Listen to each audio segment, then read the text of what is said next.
Les jours se suivent mais ne se ressemblent pas. Bonsoir, mesdames, messieurs. Tout le plaisir est pour nous de vous savoir scotcher sur Balafon Télévision. Ce soir, nous intéressons aux cartes d'électeurs. Les prochaines élections municipales et législatives restent au cœur du débat politique au Cameroun. C'est connu, le mandat des députés est prorogé jusqu'au 20 décembre 2026, tandis que celui des conseillers municipaux jusqu'au 28 février 2027, sauf organisation d'élections municipales avant cette date. Au Cameroun, les inscriptions sur la liste électorale se déroulent depuis le 1er janvier 2026 et s'achèvent dans quelques jours, précisément le 31 août prochain, sur l'ensemble du territoire national ainsi qu'auprès des représentations diplomatiques et postes consulaires à l'étranger.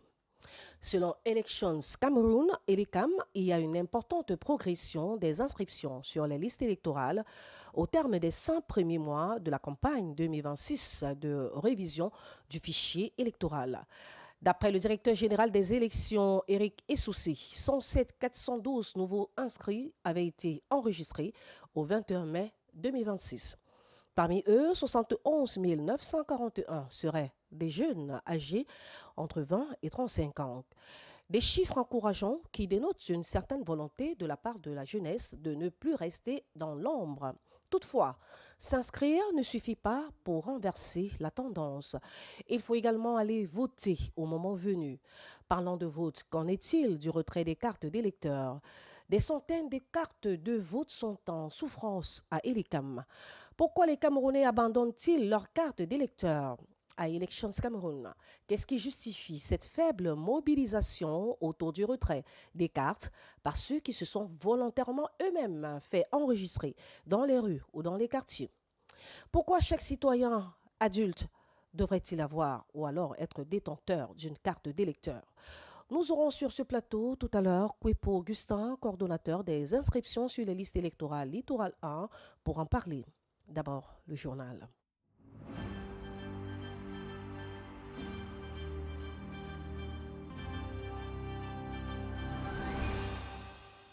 Une fois de plus, bienvenue sur Balafon Télévision. Ouvrons cette page de l'actualité avec l'affaire Patrick Mengue. Le parquet et la défense font appel. Condamné en première instance à 6 mois de prison pour outrage au président de la République, il voit désormais son dossier prendre une nouvelle tournure judiciaire. Le ministère public a interjecté l'appel, tout comme la défense, qui entend ainsi préserver les droits de son client et contester la condamnation. L'affaire sera donc réexaminée par la Cour d'appel du centre avec plusieurs issues possibles, confirmation ou infirmation ou aggravation de la peine. Une nouvelle audience qui pourrait intervenir alors même que la peine initiale aurait déjà été purgée. D'autres précisions, c'est avec Sébastien Oyébé. 6 mois de prison, une peine prononcée en première instance, mais qui pourrait finalement coûter plus cher à Patrick Mengue, car le ministère public a interjeté appel. Les 6 mois que le tribunal de première instance avait donné, et le ministère public estime que les 6 mois sont peu. Raison pour laquelle le ministère public a donc fait appel pour se voir aggraver la peine initiale. Face à ce risque, la défense ne veut rien laisser au hasard. Elle a, elle aussi, interjeté appel. Nous avons fait appel dans le but de préserver les droits de la défense et éviter une éventuelle aggravation de sa peine. Alors nous estimons à notre temps que cette peine n'aurait dû même pas être prononcée. Sauf que si nous n'avions pas fait appel, cela signifierait que nous n'aurions pas la possibilité de revoir cette peine à la baisse ou alors de la voir tout simplement annulée. Désormais, le dossier sera réexaminé par la Cour d'appel du centre. Même fait, même argumentaire, mais une nouvelle formation de jugement. Nos arguments que nous avons présentés devant le tribunal de première instance, statuant en premier ressort, seront exactement les mêmes que nous allons présenter devant la Cour d'appel du centre. La vérité, c'est comme les faits sont têtus, on ne peut pas les changer. Est-ce qu'il y a la possibilité de corriger quelqu'un qui a décidé d'être têtu? Non. Donc ce sont les mêmes arguments que nous allons présenter devant la cour d'appel du centre. Même après l'exécution des 6 mois de prison, la cour d'appel pourra statuer sur les recours. Confirmation, affirmation ou infirmation du jugement. La défense de Patrick Mengue se dit déterminée à obtenir une décision favorable et, en cas d'infirmation, à en tirer toutes les conséquences judiciaires. Désormais, c'est à la cour d'appel du centre de trancher. En attendant que l'affaire soit tranchée, Mbagna, tension autour du sacre d'un chef traditionnel. C'est à Douala, à Mbagna, dans le canton Akwa, justement, l'installation d'un chef traditionnel divise. D'un côté, des notables dénoncent des pressions autour de l'organisation de la cérémonie. De l'autre côté, la protection d'un site à caractère sacré alimente le différend. Saisi de la situation, le préfet du Vouri est intervenu pour apaiser les tensions. Nous aurons plus de détails dans nos prochaines éditions. Et si on parlait de charbon, surtout, les pots de charbon sont-ils les tueurs silencieux dans nos foyers? 2 personnes sont décédées à Bondouma, c'est à Boya, dans la division du Fako, région du Sud-Ouest, après avoir inhalé du monoxyde de carbone provenant d'un pot de charbon utilisé pour réchauffer leur maison. Les victimes ont été identifiées comme Soupright et Fortunate Fonwi. Leur décès s'ajoute à une série croissante de cas similaires signalés dans la région de l'Ouest, où d'autres victimes sont également mortes dans leur sommeil. Cependant, les médecins affirment avec force que ces décès sont causés par l'inhalation de fumée issue de la combustion du charbon. Cette fumée contient du monoxyde de carbone, un gaz toxique qui, une fois inhalé, peut naître dans le sang et provoque des dommages mortels à l'organisme. Alors que les cas continuent d'augmenter, Loïc Tiga et Fondrené Marquez se sont entretenus avec un expert médical sur les raisons de cette recrudescence des décès liés à la fumée de charbon. There has been a worrying surge in deaths linked to inhaling carbon monoxide produced by charcoal pots used to warm homes during the rainy season. Over the past few months, the most recent victims are Supride and Fortune Fungwi, who died in their sleep in Moli, Upper Bunduma. According to medical experts, including Dr. Emin Jomo, burning charcoal produces carbon monoxide, which once inhaled can enter the bloodstream. Donc ce monoxyde de carbone peut malheureusement, passant par les poumons, comme c'est un gaz, arriver dans votre circulation sanguine, dans le sang, et se déposer sur les globules rouges. Et vous savez que les globules rouges, eux, ils transportent l'oxygène. L'oxygène qui étant nécessaire pour le fonctionnement de l'organisme. Donc, si vous avez le monoxyde de carbone se dépose sur les globules rouges, l'oxygène ne pouvant plus se déposer, le corps entre dans ce qu'on appelle une baisse d'oxygène. Et cette baisse d'oxygène, malheureusement, peut entraîner la mort de l'individu. Dr. Njomo further explains that when a charcoal pot is used in an enclosed space, the risk of death becomes very high. Vous mettez votre charbon dans un endroit qui est fermé, le gaz n'est pas évacué, il est condensé dans votre maison. Si un enfant dort, si un adulte dort, la mort peut l'entraîner dans son sommeil à cause donc du fait que dans son sang, l'oxygène ne peut plus être transporté. The medical expert recommends that if families must use charcoal pots, they should do so in a well-ventilated or open space and should never use them while sleeping. Vous devez de façon générale concevoir que ce soit le charbon d'un type ou d'un autre, n'est-ce pas? Que ce soit le groupe électrogène, vous devez le faire à l'air libre. Similar cases of carbon monoxide poisoning have also been reported in the West region, where a student pharmacist died in her sleep. 2 children in the same region also met the same fate. On doit dire prudence et beaucoup de courage aux familles des victimes. National numéro 1, le calvaire avant la reconstruction. Dégradée sur plusieurs tronçons, la nationale numéro 1 entre Ngaoundéré et Garoua complique le quotidien des usagers. Le lancement des travaux de reconstruction d'un coût de plus de 223 milliards de francs CFA ravive l'espoir d'un retour à une circulation plus fluide. Mais sur le terrain, les principaux concernés restent prudents. Les précisions dans cet élément d'Amadou Bello sur la nationale numéro 1. Sur ces images aériennes, la nationale numéro 1 révèle l'ampleur des dégradations. Au sol, les usagers affrontent quotidiennement une chaussée difficilement praticable. Quelqu'un qui de Ngaoundéré pour Garoua, c'est peut-être pas facile. La route est totalement dégradée. 12h, 15h du temps, Ngaoundéré Garoua. À Gouna, dans le nord, puis Ambé, dans la Damawa, le ministre des Travaux publics a lancé des travaux de reconstruction de l'axe Ngaoundéré Garoua, un chantier de plus de 323 milliards de francs CFA qui suscite l'espoir, mais aussi la prudence des usagers. Ils ont mesuré, aujourd'hui c'est les discours, nous on veut voir les travaux. Long de 242 km, le projet est réparti sur 5 sections et doit être réalisé en 24 mois, avec plusieurs ouvrages connexes au bénéfice des populations riveraines. 5 km de voirie en Ngaoundéré et 2,5 km de voirie en Bé. La réalisation des routes communales de 263 km dans les deux régions, la modernisation de l'université de Ngaoundéré. Les usagers reconnaissent également les responsabilités dans la préservation de cette infrastructure. C'est nous qui reversons les gasoils, qui reversons les huiles de moteur sur les routes. C'est nous qui transportons 60, 50, 70 tonnes, 80 tonnes sur nos camions. Nous devons défendre avec toute la dernière énergie. En attendant le démarrage effectif du chantier, les points les plus critiques sont provisoirement traités. Sur la nationale numéro 1, l'espoir est désormais placé dans la réalisation de ce vaste projet de reconstruction. Quittons la nationale numéro 1 pour nous rendre dans Bamenda 2, 300 milliards de francs CFA pour transformer les déchets en énergie.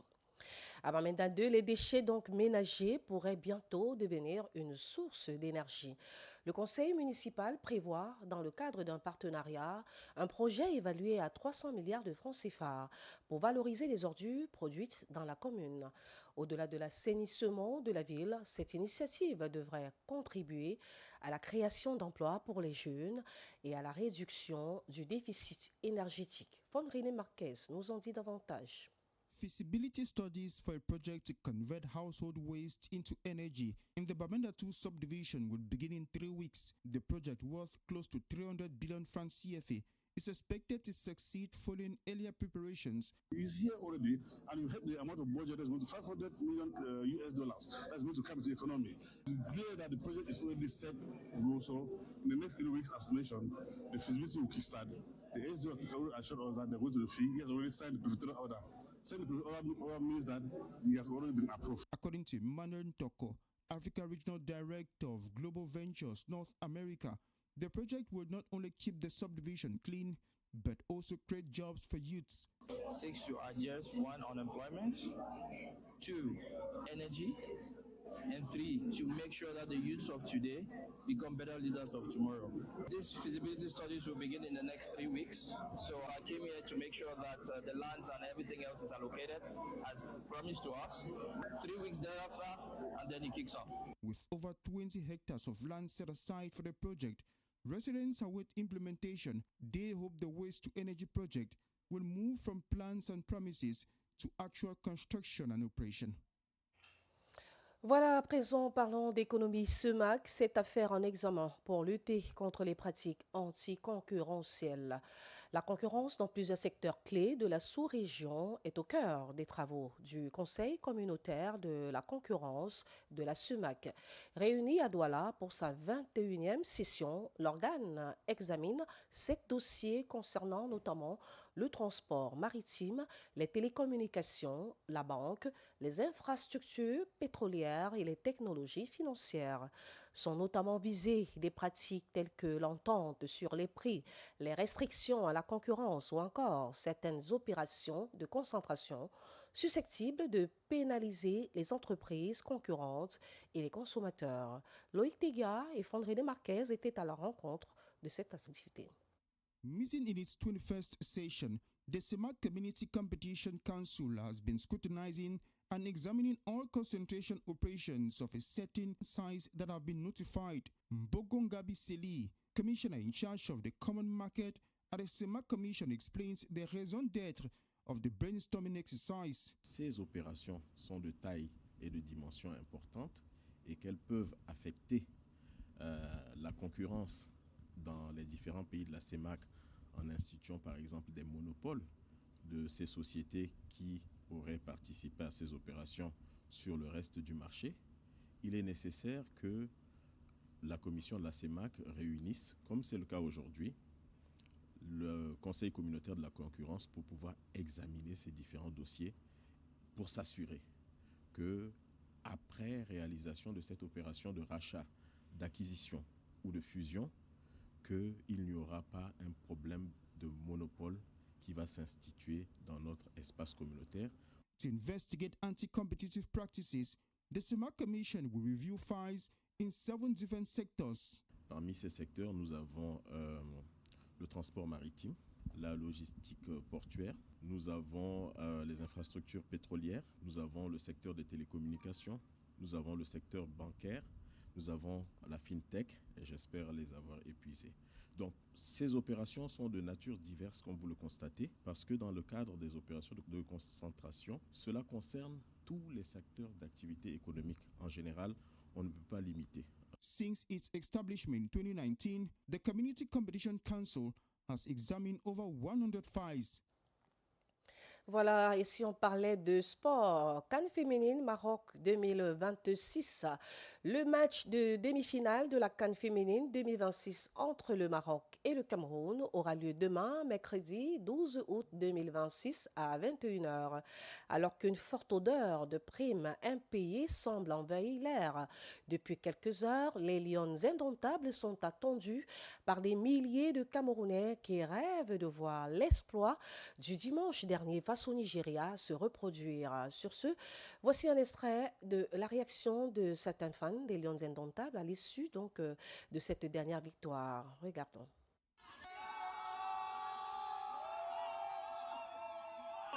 Félicitations à cette équipe. Alors, ça fait des années, vraiment, nous sommes sortis. 30 ans dans le noir. Nous sommes sortis de l'ombre, 30 ans dans le noir. C'est terminé. Nous disons félicitations au Lion indomptable, particulièrement à la gardienne. Elle a fait son match. Et dit bravo au staff technique qui a bien voulu que ceci se passe dans de très bonnes conditions. Et nous disons merci à l'équipe nationale, à toutes les filles entières. Merci beaucoup à nos Lions indomptables.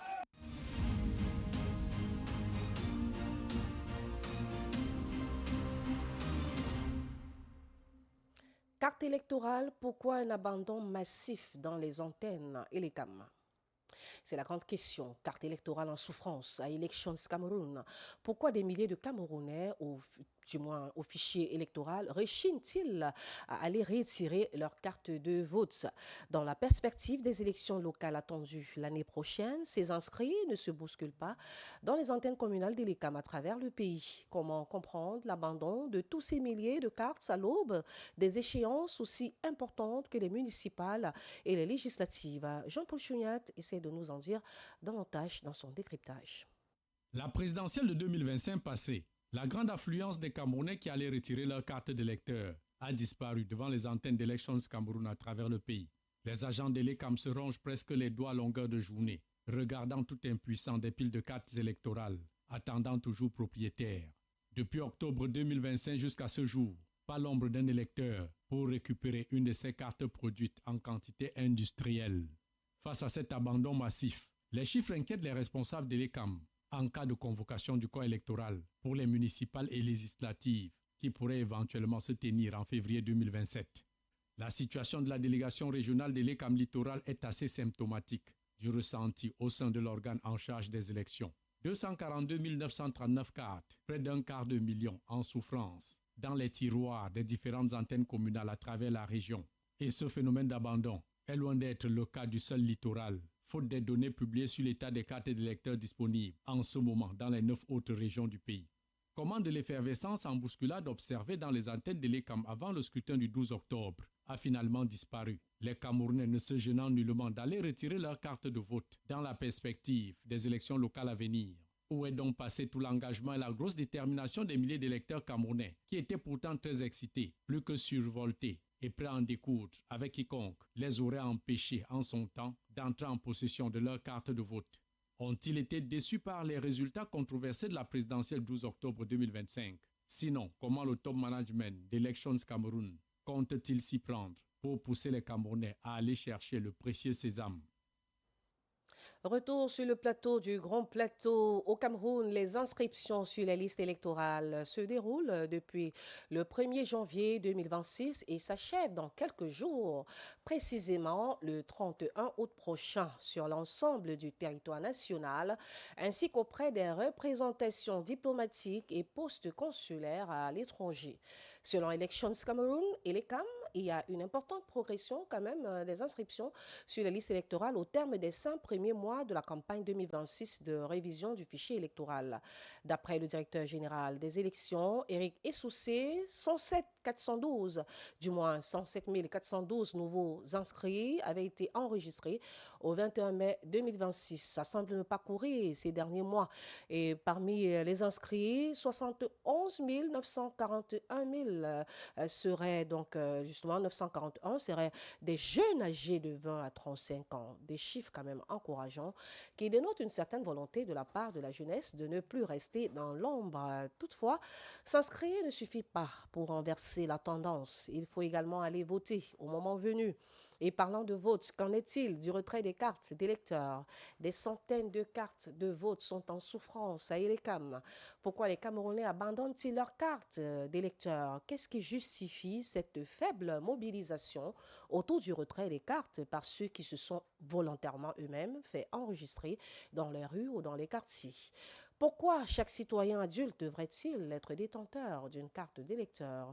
Nous sommes avec Kwepo Augustin, coordonnateur des inscriptions sur la liste électorale Littoral 1.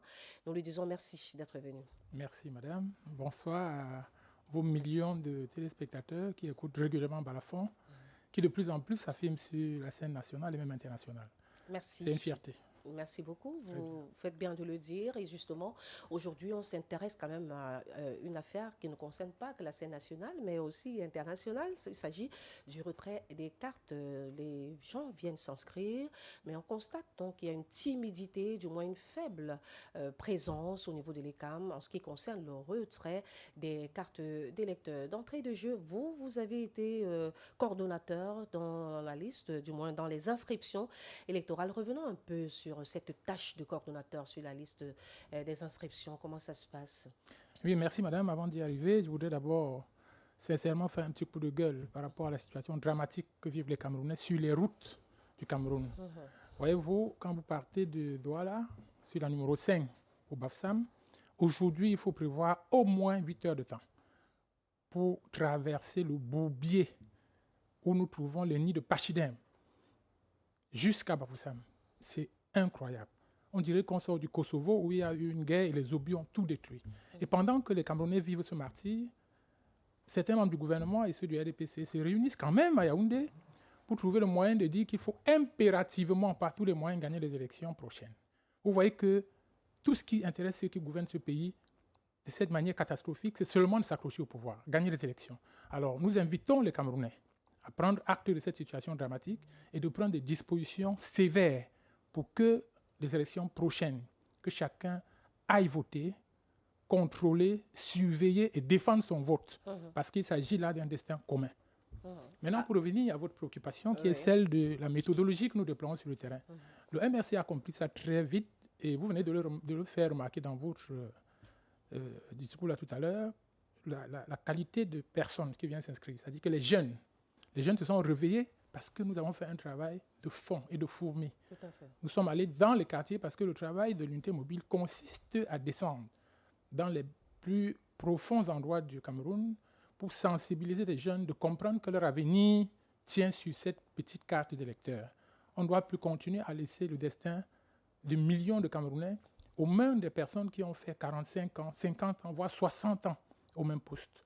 C'est pour ça que les jeunes ont eu ce réveil à partir de ce que nous avons fait comme travail sur le terrain, pour venir s'inscrire massivement. D'ailleurs, vous avez vu en fin 2025, il y avait un engouement extraordinaire les derniers moments parce que beaucoup sont des débrouillards et ils ne trouvaient pas le temps de venir s'inscrire. Mais quand ils ont trouvé que le temps était imparti, ils sont levés massivement pour venir bousculer pour obtenir ce petit sésame. Mais malheureusement, vous avez constaté, comme nous, que pendant les élections, celui sur qui la majorité des Camerounais portaient leur choix a été arbitrairement et sauvagement recalé. Et du coup, vous voyez que l'engouement n'est plus le même. Même celui qu'on a appelé le bon diable. Les Camerounais, on dit quand même, nous jetons notre dévolu par là-bas. Je ne voudrais pas m'attarder dessus, mais vous comprenez pourquoi est-ce que beaucoup de jeunes aujourd'hui se rétractent parce qu'ils se disent, mais comment va-t-on faire donc pour que nos voix soient entendues? Les gens votent, mais les résultats que vous avez après sont catastrophiques et indiquent autre chose. Ça fait donc que beaucoup de gens se découragent. Néanmoins, nous faisons des efforts. Nous continuons à travailler sur le terrain pour leur dire qu'il n'est pas de leur droit d'abandonner. Parce que quand on se résigne, quand on se rétracte, on laisse son avenir et celui de ses enfants aux mains des autres, ça veut dire qu'on a jeté l'éponge. Il vaut mieux mourir que de se résigner. Vous l'avez dit tout à l'heure, le MRC a fait un travail de fond dans la sensibilisation des populations à aller se faire inscrire, autant que le PCRN et d'autres partis politiques que je ne vais pas quand même citer ici, ou alors je ne vais pas citer tout le monde. Absolument, madame. Oui. Vous avez fait un travail de fond et les jeunes s'inscrivent. Aujourd'hui, on remarque quand même une faible mobilisation autour du retrait de la carte. C'est quoi le problème? Qu'est-ce qui coince? Parce qu'il faut quand même relever que ces jeunes se sont inscrits parce qu'on vient les trouver dans les rues, dans les quartiers, au marché, à proximité des j'ai envie de dire, des chefferies traditionnelles, du moins dans les lieux communautaires. On vient avec des appareils pour enregistrer justement les Camerounais. Alors, est-ce qu'il ne faut pas peut-être mettre sur pied aussi une autre politique de redistribution de cartes? Absolument, madame. Vous allez vous rendre compte que nos autorités chargées d'inscrire les enfants, d'inscrire les jeunes, d'inscrire les personnes en âge de voter ne le font pas suffisamment. Vous voyez, la communication n'est pas faite suffisamment au niveau des chaînes de télévision, par exemple. Vous allez aller voir, on passe la journée à montrer des choses, comment je vais appeler ça, comme novellas et autres, alors qu'en principe, on pouvait faire de la sensibilisation à la CATV, qui est la chaîne nationale, dans les chaînes qui sont mieux écoutées, pour inviter le maximum de personnes à venir récupérer leurs cartes. On ne doit pas attendre tout simplement dans les bureaux Elecam, parce que même le déplacement déjà, pour partir de chez soi à Elecam, c'est une paire de manches. Beaucoup de jeunes aujourd'hui n'ont pas de quoi manger, donc se déplacer déjà, c'est une difficulté pour eux. Or, on peut rentrer vers les lieux d'inscription et on fait suffisamment de communiqués, de tapage pour leur indiquer que tel dimanche, par exemple, c'est le jour où les gens sont un peu plus libres, tel dimanche ou bien tel samedi, tel week-end, Elecam de la 5e sera installé à tel endroit. On peut dispatcher comme ça là 3, 4, 5 points et on passe suffisamment d'informations pour inviter les jeunes à venir retirer les cartes. Vous allez voir que ça va sortir. Mais quand ça reste dans les bureaux de l'Elecam, allez voir les difficultés qu'il y a à se mettre parfois là-bas en rang avec des agents qui ne sont pas très courtois et puis les jeunes se découragent. Voilà, un découragement qui peut être très, très dangereux pour les élections municipales et législatives qui sont donc en cours du moins qui arrivent. Et justement, parlant de ces élections, vous croyez quand même que les électeurs ont le pouvoir cette fois?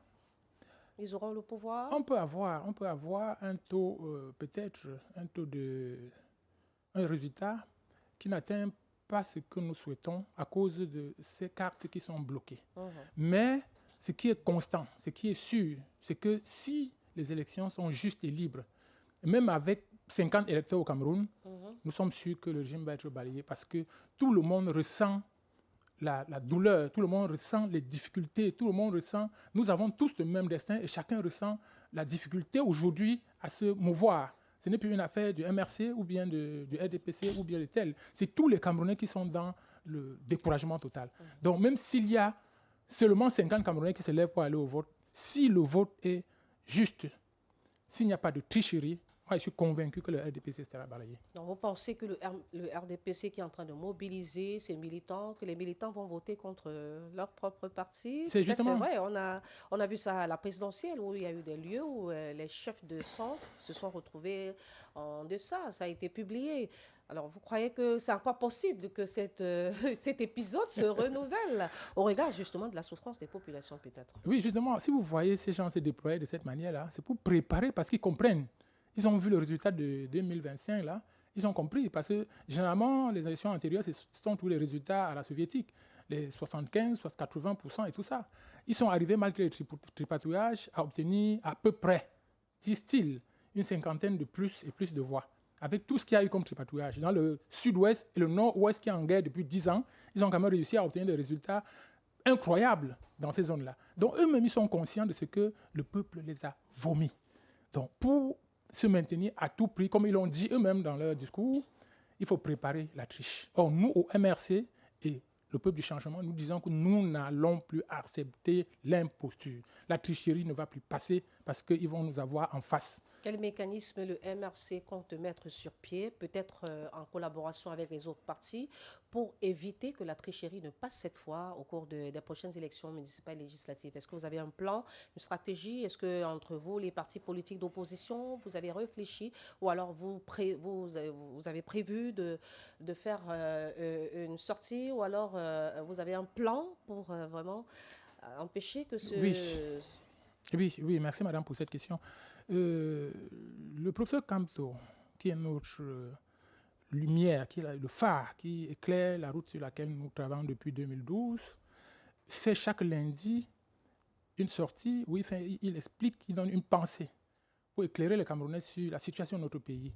Et la pensée de cette semaine est justement axée vers cette voie qui dit aux Camerounais, il invite les Camerounais à déposer les armes de la frustration, les armes de la haine, les armes du tribalisme, les armes qui nous détruisent de toutes sortes, pour qu'ensemble, même avec ceux du RDPC qui sont de bonne moralité, parce qu'il y en a quand même qui sont de bonne moralité, mais qui sont tenus par ce cercle qui me semble ressemble à une loge. Alors, si tout le monde suit le regard du président Camto pour déposer et laisser les problèmes de partis politiques, d'obédience et de ceci et tout ça, et regarder vers le destin commun qui est le Cameroun, je crois que le résultat sera visible et nous allons renverser la vapeur. Il faut le dire, nous sommes les enfants d'un même pays, nous respirons, j'ai envie de dire, le même air, on marche, on roule sur les mêmes routes. On vit les mêmes situations, exactement. On vit les mêmes prix au marché. Peut-être les bourses sont différentes en fonction de la situation financière de chacun. Et je voudrais justement revenir sur cette situation de route que vous avez évoquée tout à l'heure. On a vu le ministre des Travaux publics, Ngano Djumessi, qui a donc engagé la construction d'une nouvelle route, la nationale numéro 1, du côté de Ngaoundéré. Et on a un budget de près de 223 milliards de francs CFA qui va être mobilisé pour cette session. Est-ce que vous pensez que continuer dans la construction des routes qui n'ont jamais connu une certaine réparation et aménager ce qui existe, pour vous, vous pensez qu'il n'est pas, le gouvernement n'est pas cohérent, ou alors c'est une... j'ai envie de dire, c'est un projet quand même qui trouve son sens? Je crois que c'est de l'enfarinage, une fois de plus. C'est du bluff. Je dis, j'assume mes mots parce que toutes les promesses qui ont été faites jusqu'ici, à ma connaissance, n'ont jamais tenu la route. Depuis 2018 toutes les promesses depuis très longtemps. Moi, je vais vous rappeler un fait, madame.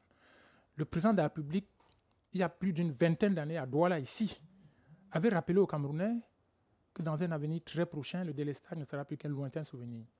Il avait cité Benveler, Lompanga, Mekim et autres. Mais 20 ans après, nous sommes dans les ténèbres. Si le chef lui-même, qui a une parole sacrée, vient à dire aux Camerounais, la CAN sera jouée le jour dit. Nous sommes au bout du tunnel. Et 30 ans après, on ne sait plus de quel bout on se retrouve. Pourquoi voulez-vous que je croie à sa créature? Non! Plusieurs routes ont été engagées. Le projet de la CAN a été engagé. Jusqu'aujourd'hui, la CAN n'est pas, le stade Olembe n'est pas fini. La route Douala-Yaoundé, là c'est Yaoundé-Douala, comme ils ont appelé entre-temps, on a fait 60 km. Après combien d'années? Maintenant, on laisse toutes les routes qui sont dans un état de décrépitude totale pour aller sortir un projet dans les tiroirs et dire, voilà, on va lancer la route du Nord numéro 1, c'est ça. Attendons de voir combien d'années encore il en faut pour faire 10 km. Voilà. On revient sur le sujet vraiment qui nous préoccupe, justement les cartes d'électeurs. Pourquoi les Camerounais ne vont-ils pas retirer leurs cartes à Elections Cameroun? Et parlant d'Elections Cameroun, on note quand même une certaine amélioration dans le déploiement sur le terrain en ce qui concerne quand même l'enregistrement des jeunes, l'enregistrement des populations. Et vous avez évoqué le manque de communication. Exactement. Vous avez évoqué le manque de communication, mais est-ce que vous ne pensez pas quand même que la communication, c'est un budget? Est-ce que l'Élection de Cameroun a quand même tous les moyens nécessaires pour ils ont un le budget, faire? Ils ont un budget important, madame, et qui leur sert à payer les grosses voitures, à rouler même pendant les week-ends. Et malheureusement, ils nous interdisent d'inscrire pendant les week-ends. Vous avez remarqué ici, au début des années 2025, justement, quand il fallait que nous accentuions les inscriptions, le ministre Atangandi était sorti à l'époque pour dire que nous faisions le harcèlement, que nous allons harceler, alors que c'est le travail des partis politiques d'aller vers les populations, de les sensibiliser, d'accompagner et les CAM à inscrire les Camerounais pour qu'on ait quand même un chiffre acceptable. Parce qu'on ne peut pas être dans un pays où on estime 30 millions, entre guillemets, et qu'on ait, après les élections, 2-3 millions qui votent. Ça, ce n'est pas normal. Ça veut dire qu'il y a un problème quelque part. Et ce problème-là, nous avons décidé de le toucher au fond. C'est pour ça que nous descendions dans les quartiers avec les mégaphones, avec nos chasubles pour nous faire identifier. Et on se laissait mouiller, on se laissait brûler de soleil pour aller réveiller les gens au plus profond. Et exactement quand on le faisait, dans les 30-45 minutes qui suivaient, les rangs étaient pleins. Je vais vous rappeler qu'à Bonabéry, je n'ai jamais oublié cette date-là, à Bonabéry, au lieu dit Mabanda, nous avons fait en un seul jour 400 inscrits avec 2 kits. Et nous y sommes restés avec les populations jusqu'à 17h. Ils ne voulaient pas nous laisser partir parce que chacun voulait avoir ce précieux sésame. Mais quand les autorités chargées de faire ce travail-là ont constaté que non, le chiffre qui arrive là risque de nous faire basculer ce que nous avons l'habitude de faire ici, ils ont interdit qu'on travaille les week-ends, les samedis et dimanches. Nous avons continué quand même en semaine jusqu'à une certaine heure avec tout ce qu'on mettait comme logistique pour amener les uns les autres à travailler. Ils ont encore ramené jusqu'à 15h. Et jusque-là, quand vous programmez la descente, vous dites aux agents, vous allez à Elecam, vous signalez que, bon, OK, nous voulons descendre à tel endroit, tel jour. On vous dit de venir à 9h. À 9h, vous êtes sur le terrain, ils ne sont pas encore là. Il faut attendre parfois qu'il y ait trop de pression, que le départemental, MRC ou le communal ou bien le régional fasse des efforts colossaux pour aller vers le chef d'antenne pour qu'on envoie quelqu'un à midi. Et qui, quand il vient à midi, là, c'est pour arrêter à 15h. Vous comprenez qu'il y a en arrière-plan un plan macabre d'empêcher aux Camerounais de ne pas s'inscrire. Tout ce que vous voyez sur la scène là, c'est juste parce que la loi indique qu'à partir de janvier jusqu'à fin août, que cette période soit consacrée aux inscriptions. Ils le font sincèrement, ça, ce que je dis m'engage, ils le font avec beaucoup de laxisme.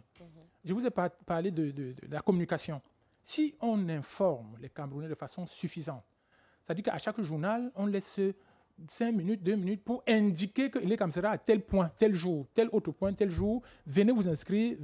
D'ailleurs, pourquoi est-ce qu'aujourd'hui, on s'inscrit et on attend des mois pour avoir sa carte d'électeur? Justement, j'en viens en ce qui concerne le temps mis, parce que beaucoup ne sont pas informés. Ils ne savent vraiment pas à quel moment il faut passer à Elections Cameroun. Pour chercher la carte. Et venir chercher la carte, on te dit que ce n'est pas disponible. C'est pas encore disponible. Ce n'est pas évident. C'est pas évident. Donc, vous avez participé quand même, vous êtes coordonnateur dans la liste, en fait, vous êtes coordonnateur dans les inscriptions sur la liste électorale.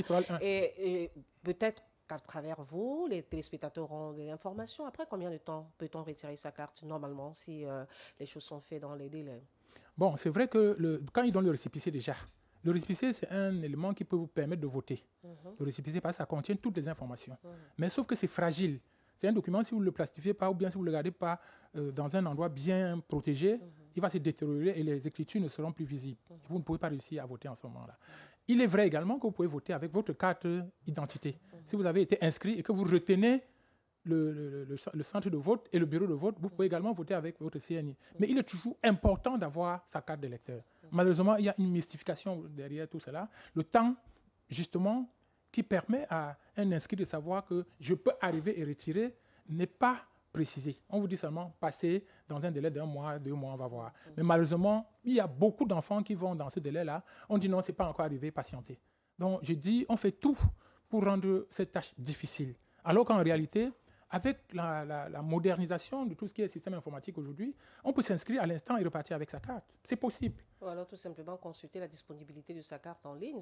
En ligne, on peut vérifier en ligne et vérifier si la carte est disponible et puis voilà, vous passez la retirer. Mais il n'y a pas la possibilité de le faire, c'est à dessein.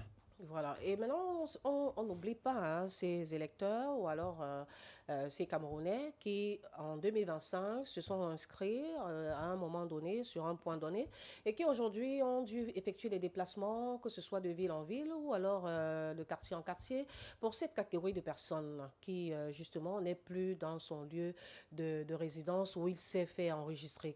Quelle est la démarche à suivre pour merci, madame. Être en contact avec Très important. Il y a des gens qui se déplacent. Il y a des jeunes qui sont dans les situations de location, qui se déplacent à tout moment. Bon, si vous étiez à Bonabéry et que vous êtes à Douala 5e aujourd'hui, vous allez tout simplement à l'antenne Elecam. Douala 5e, qui se trouve juste à la descente du parcours Vita ici. Vous y allez et vous expliquez que vous étiez à Bonabéry. Voici votre récépissé ou votre carte. Vous êtes actuellement habitant de Douala 5e. On fait la mutation tout simplement. Voilà ce que dit la loi. La mutation, c'est... C'est-à-dire qu'on annule l'inscription de Bonabéry et on vous réinscrit à Douala 5e. Voilà. Parce qu'avec la carte de Bonabéry, votre centre de vote est à Bonabéry, votre bureau de vote est là-bas. Si vous habitez Douala 5e, vous savez bien que ce jour-là, le jour des élections, la circulation est réduite et tout ça là-dedans, on vote dans sa circonscription. Voilà.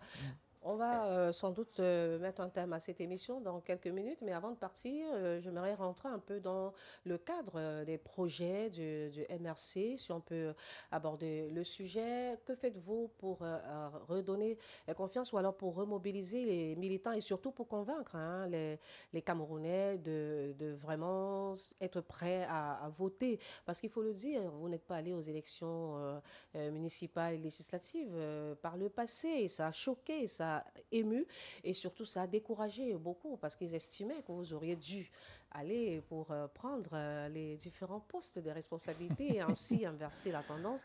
Aujourd'hui, quel est le mot que vous pouvez leur dire pour montrer qu'effectivement il y a possibilité qu'il y ait un changement, parce qu'on sait tout ce qui s'est passé pendant la présidentielle. Oui, merci madame. Nous, on n'est pas allé aux élections de 2018, aux élections locales, comme vous venez de le dire là. C'est un choix assumé du MRC parce que faire la politique n'est pas seulement se battre à tous les prix. Non, pour arriver au pouvoir. Le professeur Kamtola avait dit non, je ne vais pas marcher sur le sang des Camerounais. Je ne vais pas accepter de sacrifier d'autres pour certains. Donc il y a multiples raisons qui nous ont amenés à ne pas y aller et nous assumons. Maintenant, pour les projets que nous voulons proposer aux Camerounais, ça se retrouve dans les 5 piliers qui sont, n'est-ce pas, le baobab sur lequel le MRC s'appuie pour gouverner le Cameroun. Je vais prendre un seul pan, le pan de l'agriculture. Vous voyez, madame, nous avons au Cameroun, on forme beaucoup plus les chercheurs d'emploi. Mais regardez, quand vous partez de Douala pour Yaoundé, nous avons 80%, voire 85% de nos terres qui sont vierges. Imaginez si l'État du Cameroun, sur les terres qui appartiennent à l'État, justement, parce que toutes les terres en réalité appartiennent à l'État. C'est à partir du moment où vous avez immatriculé une parcelle, le titre foncier vous confère le droit d'y rester et ça devient pour vous en ce moment-là. En attendant, parce que l'État peut toujours vous déguerpir pour cause d'utilité publique. Mais toutes ces terres-là sont vierges. Au lieu de les vendre aux expatriés, comme on le fait régulièrement là, on peut créer de vastes plantations de bananes plantains, d'igname, de macabo, de farine, de ceci, de tout. Et on construit des logements, on construit des écoles, on construit des hôpitaux, on construit des aires de jeu, bref, on crée une nouvelle ville. Et on fait des routes qui permettent aux gens, avec les adductions d'eau et l'électricité, d'y habiter. Tous ces enfants qui sont sur les motos là, si vous leur donnez un logement, pour celui qui est seul, on lui donne une chambre douche. Pour celui qui est marié, on lui donne 2 chambres selon le nombre d'enfants. Et ils vont travailler là-bas de façon digne. Quitter sur les motos, aller travailler dans les champs, comme ceux qui partent d'ici pour aller cueillir le raisin en Europe, pour aller travailler dans les plantations. On les fait travailler dans les champs là-bas. Ils ont la pause à 12 heures. Ils sont respectés. Ils peuvent être pris en charge à la CNPS. Et avec la convention collective, on revient dessus pour que chacun se sente assuré en travaillant dans son pays. On va gagner de l'argent, on va absorber le chômage, on va créer une plus-value. Et on va cesser de s'endetter, d'accumuler les dettes qui vont asphyxier des générations et des générations. Voilà un seul point sur lequel je peux encore vous expliquer. Il y en a une pléthore que le MRC a développé. Je crois que s'il y a un sujet à propos, je vais vous apporter beaucoup d'autres éléments. D'accord, on va très vite conclure notre émission. Nous sommes en train de partir. Que dites-vous à ces millions d'électeurs, à ces millions potentiels électeurs en ce qui concerne les cartes justement qui sont dans les bureaux Elections Cameroun? Merci beaucoup. Je vais dire à mes jeunes frères, à tous les Camerounais qui vivent le martyre comme nous autres, que le Cameroun nous appartient. C'est le seul bien que Dieu nous a donné et nous ne pouvons pas le laisser aux mains de ceux qui l'ont confisqué depuis 45 ans. Ne vous découragez pas, parce que si vous vous découragez, on aura joué leur jeu. Parce qu'ils font tout ce qu'ils font là pour nous amener à nous décourager et qu'ils continuent à nous mater, à mépriser, à traiter les Camerounais comme les... J'ai vu d'autres qu'on tapait comme c'était pendant l'esclavage. Et tout ça sur les yeux de ceux qui sont censés nous protéger, parce qu'il n'y a même plus de protectionnisme au Cameroun. Je demande donc à l'ensemble des Camerounais d'aller chercher leur carte et de comprendre que c'est seulement avec cette carte. Nous n'avons pas des armes pour faire des ripostes graduelles, madame. Nous n'avons pas de flèches, nous n'avons pas des armes blanches. La seule arme que nous avons, c'est notre carte d'électeur. C'est pour ça que nous disons changement dans la paix et par les urnes. Donc, j'invite l'ensemble des Camerounais, ceux qui n'ont pas encore retiré leur carte, à aller le faire, à venir vers nous pour nous dire, voilà nos récépissés, comment on peut se déployer pour récupérer. Nous sommes disponibles à les accompagner pour aller chercher leur carte. Et il faut rappeler, la carte d'électeur ne sert pas qu'à aller voter. C'est un devoir citoyen déjà de s'inscrire. Et maintenant, quand vous avez votre carte d'électeur, vous vous sentez même Camerounais davantage. Parce que quand on va aller à une élection, il faut choisir les gens qui vont, n'est-ce pas, présider aux destinées de votre communauté, de votre famille, et que vous n'avez pas donné votre onction. Vous vous sentez exclu des Camerounais. Donc, allez chercher vos cartes d'électeurs et sanctionner ceux qui ont détruit de façon intelligente le Cameroun, parce qu'ils l'ont fait de façon intelligente. Parce qu'il n'y a rien qui explique on peut ne pas réussir, madame, s'il vous plaît. On peut ne pas réussir à faire des choses, mais on peut au moins se préserver les acquis. Même les acquis sont détruits. On n'a rien conçu, on détruit les acquis. Ça veut dire que c'était un plan machiavélique. Moi, j'ai l'impression que les gens ont fait allégeance à Lucifer, parce qu'on ne peut pas comprendre qu'un pays soit abîmé à ce point. Et les responsables passent là pour aller dans les différents endroits. Ils passent dans leur 4x4 en haut là-bas et les parents qui meurent. Moi, j'ai vu il y a 2 semaines, sur la route de l'Ouest, les gens couchés dans les plantations, les gens qui sont sortis de chez eux à 4 h du matin pour braver, n'est-ce pas, les nids d'éléphants, les nids de pachidem qu'il y a là-bas. Mais malheureusement, il y avait 2 camions qui s'étaient frottés un peu et ils sont restés coincés jusqu'à 11 h, de 3 h, 4 h du matin à 11 h. Sur quelle route? La route de l'Ouest. Ici, à la sortie de l'échangeur pour aller vers Boyard, la route de l'Ouest, oui. Moi, j'y étais, j'ai vu ça de mes yeux. Moi, je n'ai pas compris. Moi, j'ai dit, mais dans quel pays nous sommes? Avec tout ce qu'on a comme milliards, on parle toujours en termes de milliards, d'or, de Glencore nous propose l'argent, voilà, on vous a pris de l'argent, vous dites non, on ne nous a rien pris. Moi, je ne comprends pas. C'est inhumain, de toutes les façons. C'est inhumain. Il faut qu'on sorte de cette situation. C'est des situations qu'il faut dénoncer, qu'il faut mettre sur la place publique pour espérer attirer l'attention de ceux qui ont la charge de régler les choses. Et merci beaucoup, M. Kouepo, Augustin, d'être passé. Merci également à vous, chers téléspectateurs. Nous pensons qu'on aura l'occasion de revenir sur un autre sujet d'actualité. Toujours disponible, madame. Mais pour finir, je veux rappeler, échouer, ce n'est pas une fatalité. Mais c'est refuser de passer le relais à celui qui peut faire mieux que vous, qui est une fatalité. Merci. Sur ce, chers téléspectateurs, nous vous disons merci d'avoir suivi cette émission. Rendez-vous demain pour une autre édition de Grand Plateau. Merci.